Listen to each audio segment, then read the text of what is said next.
Hi అండి, నేను మీ రాజ్ కుమార్. ఎలా ఉన్నారు? బొర్రా గుహలు టికెట్ తీసుకొని మీరు లోపలికి వచ్చిన వెంటనే మీకు లెఫ్ట్ సైడ్లో ఇక్కడ గ్రీన్ కలర్లో టాయిలెట్లు చూడొచ్చు. ఈ టాయిలెట్ల గురించి అయితే మనం తర్వాత మాట్లాడుకుందాము. ఇలా మనం 1 by 1 స్టెప్స్ దిగి చాలా నిదానంగా వెళ్తే మనకు బొర్రా గుహలు అనేది కనబడతాయి. ఒకేసారి వేగంగా నడవడం వల్ల చాలా ఆయాసాన్ని నేను ఫేస్ చేశాను.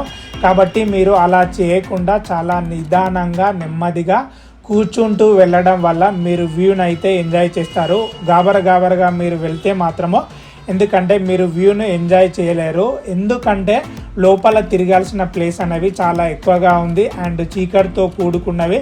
కొన్ని ప్లేస్లో ఏంటంటే వాటర్ అనేది మూవ్ అవడం వల్ల జారుతూ ఉంది. కాబట్టి మీరు నిదానంగా కూర్చుంటూ వెళ్తే మీకు ఎనర్జీ ఎక్కువగా ఉంటుంది. కాబట్టి అప్పుడు మీరు అనుకున్న లెవెల్లో మీరు ఎంజాయ్ అయితే చేస్తారు. నేను అసలు బొర్రా గుహలు అంటే ఏముందిలే, మా ఊర్లో ఉన్నట్టే ఉంటాయి అని అనుకున్నా. కానీ మా ఊర్లో కంటే ఇక్కడ చాలా డిఫరెంట్గా ఉంది వ్యూ. అయితే మీరు ఇక్కడ నుంచి అయితే చూడొచ్చు. ఈ బొర్రా గుహల స్పెషాలిటీ ఏంటంటే లోపలికి వెళ్ళిన కొద్దీ చీకటి అనేది ఎక్కువగా ఉండడం వల్ల, ఆ చీకటికి లైటింగ్ యాడ్ చేయడం వల్ల ఈ గుహలు అనేవి చాలా ఎక్స్ట్రాడినరీగా చాలా అద్భుతంగా ఉన్నాయి. సో నేను అనుకున్న దానికంటే నేను చాలా ఆనందపడ్డాను. కానీ నేను చేసిన మిస్టేక్ ఏంటంటే, ఇందాక నేను చెప్పాను కదా, నాకు లోపలికి వెళ్ళిన తర్వాత నాకు టాయిలెట్ వచ్చింది. నేను సగం కంటే ఎక్కువ దూరం వెళ్ళిన తర్వాత నాకు టాయిలెట్ రావడం వల్ల ఏమైందంటే మళ్ళీ నేను పైకి వచ్చాను. పైకి వచ్చి మళ్ళీ నేను దిగడం వల్ల ఏమైపోయిందంటే నా ఎనర్జీ మొత్తం నేను కోల్పోవడం వల్ల నేనైతే ఎంజాయ్ అయితే చేయలేకపోయాను. కాబట్టి మీరు ఇలాంటి ట్రబుల్ చేయకుండా ఫస్టే మీరు టాయిలెట్ను యూజ్ చేసుకొని కొద్దిసేపు కూర్చొని అక్కడ కొద్దిసేపు నడిచి కూర్చొని మీరు చేయడం వల్ల మీ ఎనర్జీని లాస్ అవ్వకుండా ఉంటారు. అప్పుడు మీరు పూర్తిగా ఈ బొర్రా గుహలను అయితే మీరు ఎంజాయ్ చేస్తారు.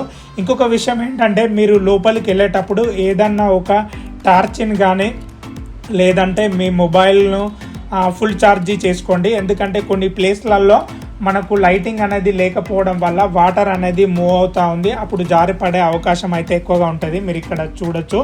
ఇది నేను ఎండాకాలంలో వెళ్ళాను. ఈ టైంలో వాటర్ అనేది ఎక్కువగా ఉంది. సో ఇంకా వర్షాకాలంలో చలికాలంలో అయితే చాలా ఎక్కువగా ఉంటుంది. కాబట్టి మీరు ఒక టార్చిని అయితే మీ వెంట ఉంచుకోండి. లేదంటే మాత్రం మీ మొబైల్ను ఫుల్ ఛార్జ్ చేసుకొని మీరు లైటింగ్ కోసం మాత్రము యూజ్ చేయండి. బొర్రా గుహల్లో లైటింగ్ అయితే చూడొచ్చు ఎంత అంటే ఎంత బాగుందో. సో లైటింగ్ అనేది చాలా డిఫరెంట్గా ఉంది. సో ఇది బొర్రా గుహలు మొత్తం లోపల ఎండింగ్ ఇక్కడ వరకే లాస్ట్. ఇక్కడికి వెళ్ళిన తర్వాత మళ్ళీ మనము రిటర్న్ చేయాల్సి ఉంటుంది. సో నేనైతే ఇక్కడి వరకు వెళ్ళిన తర్వాత ఇందాక చెప్పాను కదా నాకు టాయిలెట్ వచ్చిందని. సో ఇక్కడ నుంచి ఇక గాబర్గా వెళ్ళిపోయి మళ్ళీ కిందికి వచ్చే వరకు నా ఎనర్జీ అంతా అయిపోయిన తర్వాత ఇంకా పైన కూడా మళ్ళీ మెట్ల నుంచి ఎక్కి చూడాల్సి ఉంటుంది. కానీ ఇక నాకు ఎనర్జీ సరిపోకపోవడం వల్ల నేను ఏం చేశానంటే ఇక ఇక్కడనే కొద్దిసేపు కూర్చొని ఇక నేను మళ్ళీ పైకి ఎక్కేసాను. సో మీరు నాలాగా అయితే చేయకండి. సో మీరు బొర్రా గుహలోకి మీరు వస్తే మాత్రమే మీరు సొంత వెహికల్నే మీరు ప్రిఫరెన్స్ చేయండి. ఎందుకంటే ఇక్కడ బొర్రా గుహలోకి మీరు వచ్చేటప్పుడు ఇక్కడ బస్సును మీరు ప్రిఫరెన్స్ చేస్తే మాత్రమే ఇక్కడ అంతా సిండికేట్ అయ్యారు ఆటో వాళ్ళలో. అప్పుడు మీరు చాలా ఇబ్బంది పడతారు. కాబట్టి మీరు బస్సుకి అయితే రావద్దు. మీరు ఏదో ఒక వెహికల్ని చూజ్ చేసుకొని ఒక మినిమం ఒక 4 to 5 మెంబర్స్ అయితే మనకు షేరింగ్ ఉండడం వల్ల మనకు మనీ అయితే సేఫ్ అవుతుంది. మీరు బస్సులో వచ్చి అక్కడి నుంచి వెళ్ళాలంటే మాత్రము మీరైతే చాలా దెబ్బడిపోతుంది. నేను ఇదే చేసిన మిస్టేక్, నాలాగైతే చేయొద్దు. సో మీరు బొర్రా గుహలకు రావాలంటే మాత్రము సొంత వెహికల్లోనే రండి.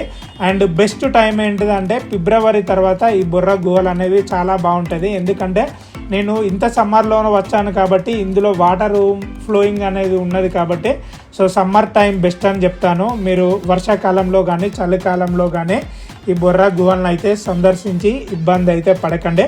సో ఈ వీడియో మీకు ఏమనిపించిందో కామెంట్ చేయండి. ఇలాంటి మరిన్ని వీడియోస్ కోసం మన ఛానల్ని సబ్స్క్రైబ్ చేసి సపోర్ట్ చేయండి. Thank you so much.